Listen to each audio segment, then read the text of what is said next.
Hi అండి అందరికీ. ఈరోజు మన రెసిపీ వచ్చేసి చికెన్ కర్రీ.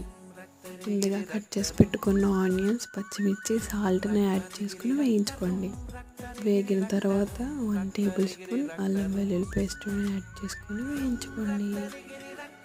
అల్లం వెల్లుల్లి పేస్ట్ 5 మినిట్స్ ఫ్రై అయిన తర్వాత ముందుగా కడిగి పెట్టుకున్న చికెన్ను యాడ్ చేసుకొని ఫ్రై చేసుకోండి.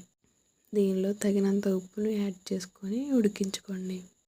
చికెన్లో వాటర్ ఏమీ వేయలేదండి. వాటర్ అన్నీ చికెన్లో వాటర్ మీడియం ఫ్లేమ్లో మగ్గించుకోండి. చికెన్ మగ్గిన తర్వాత 1 టేబుల్ స్పూన్ పెరుగు, కారం, పసుపుని యాడ్ చేసుకొని మిక్స్ చేసుకోండి. 10 మినిట్స్ ఉడికించుకుంటే మన కర్రీ అనేది రెడీ అయిపోయినట్టేనండి.